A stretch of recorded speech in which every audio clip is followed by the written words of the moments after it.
Projeto concreto que tem se constituído um projeto, hoje em dia chamado de inovação, mas na realidade é um projeto piloto, exatamente nesse sentido dos abastecimentos possíveis de serem feitos para substituir o diesel como combustível no processo.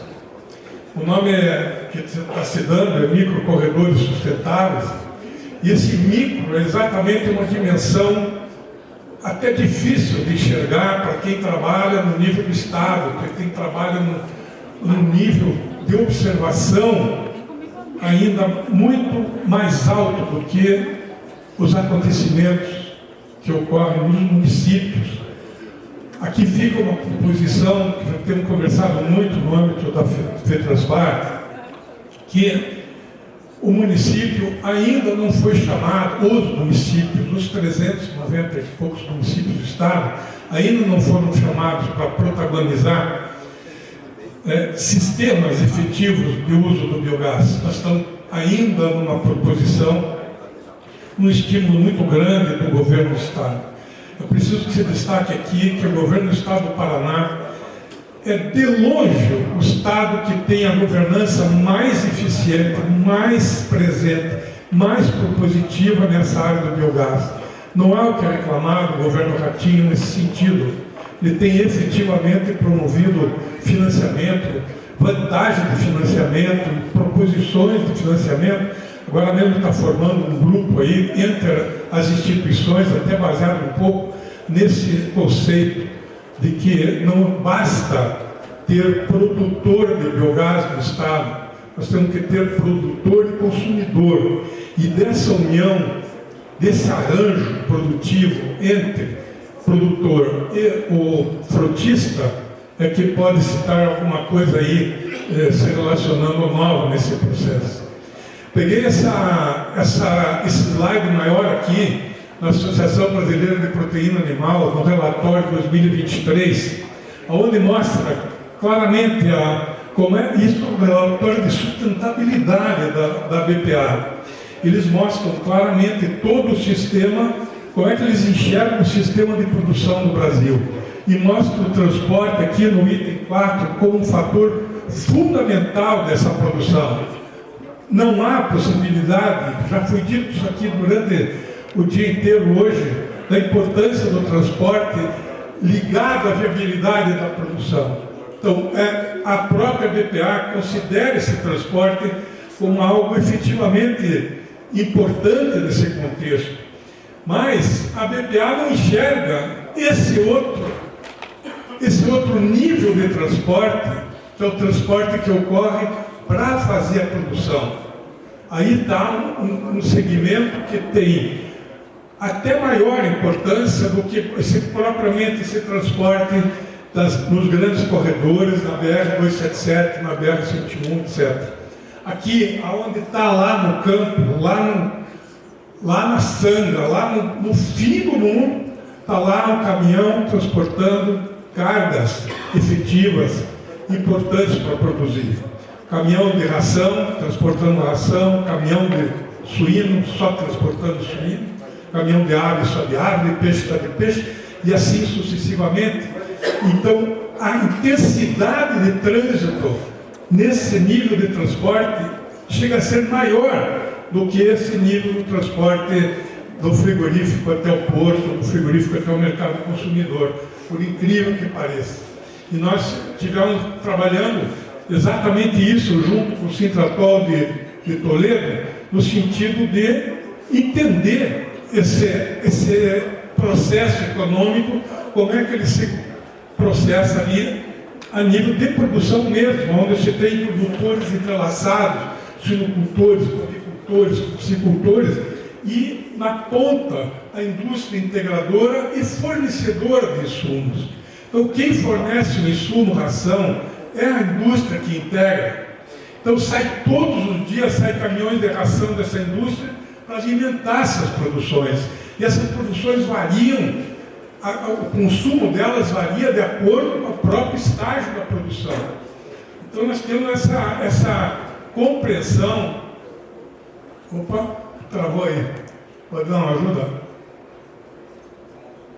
Então tem uma compreensão que se trata de uma intensa rede de produção interligada com a indústria e o processo produtivo. E aí, dentro do conceito de logística, isso é uma informação técnica, não é uma coisa aleatória, chama-se de frotas dedicadas para cada frota dessa que está representada aqui.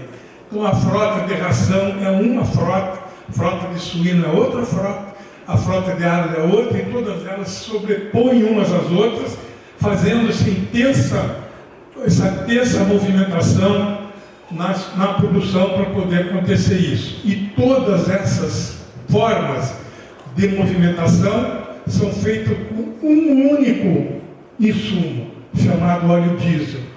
E essa é uma questão que tem sido negligenciada pela própria indústria, porque ela repassa esse custo para o consumidor.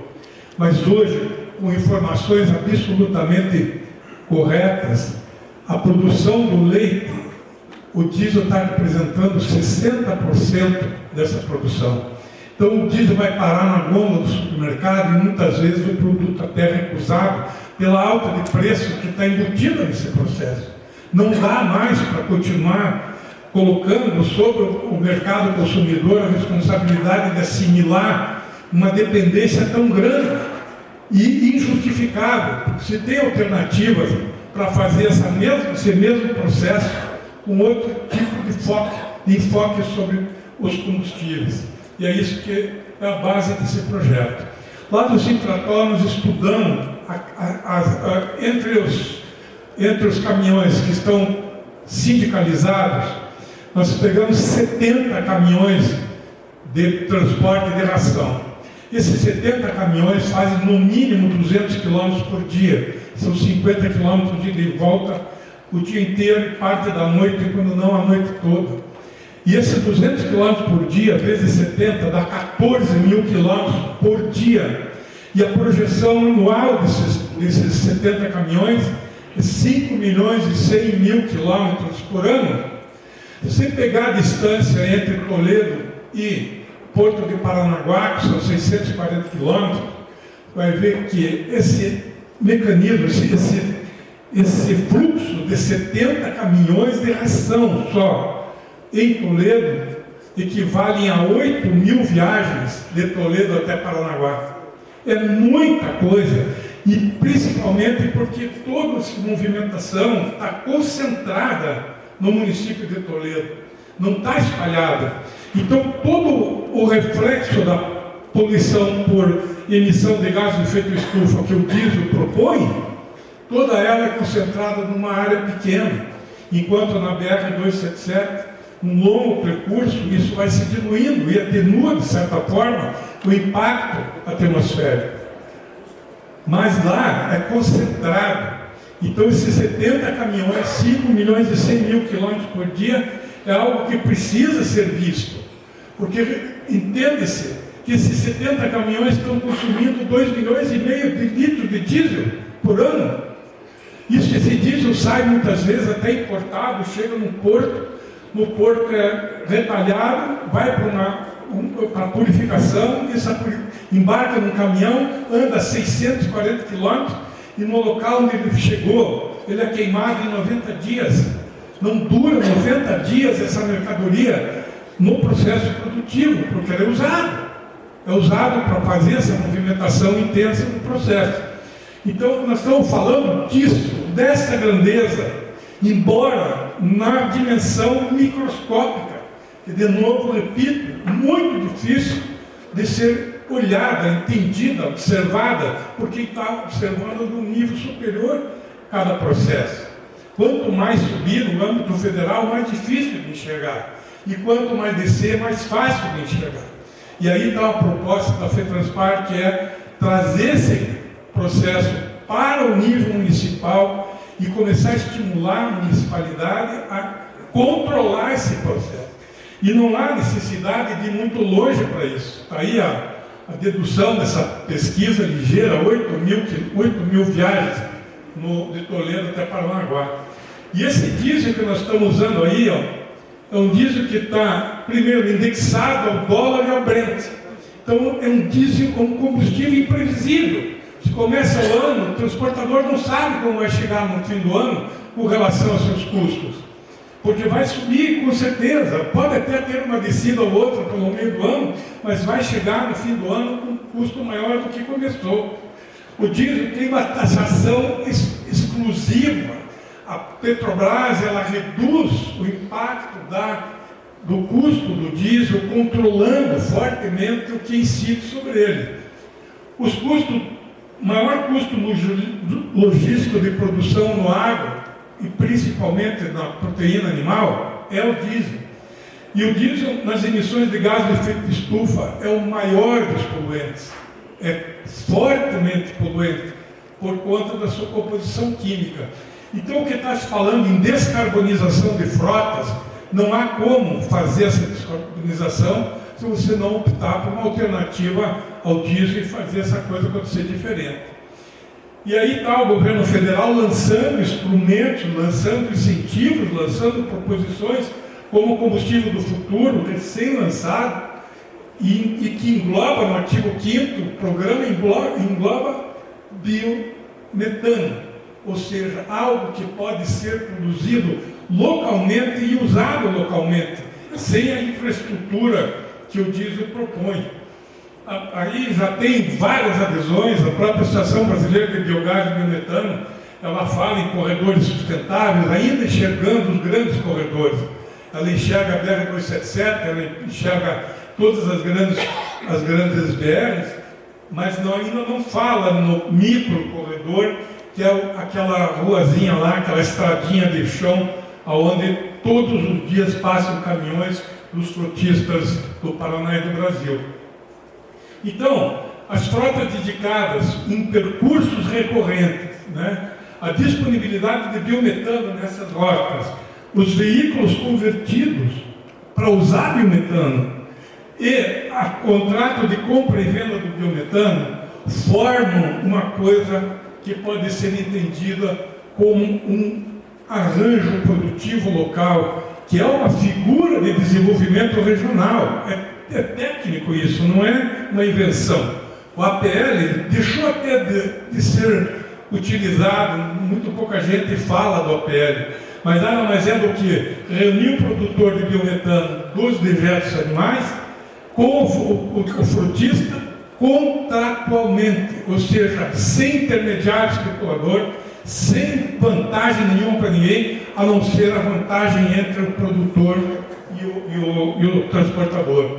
E com isso fazer um novo modelo de negócio, que é o microcorredor, que é esse que nós estamos falando agora, e que fizeram essa POC, essa prova de conceito, lá em Toledo, numa ação entre a FIEP, a Federação das Indústrias, e a FETRANSPAR, através do seu sindicato Sintratol. Estão instalando esse modelo de negócio lá. Primeiro, considerando a possibilidade de produzir biometano. Cada vez mais nós estamos chegando perto e aprimorando as micro-refinarias de biometano, e já tem micro-refinaria instalada. Já é possível contar com essa produção, desde que ela seja regulada, desde que ela seja bem feita e possa servir esse processo.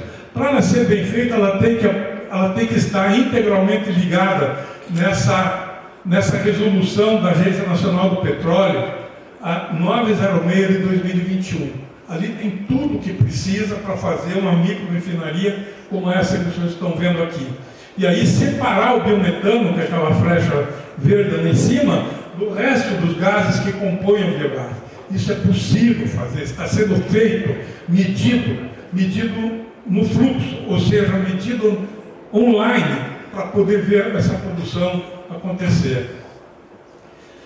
Esse biometano ele tem que estar acima de 96% de pureza e com aquela composição ali, ó, que vocês estão vendo, já determinada pela própria ANP.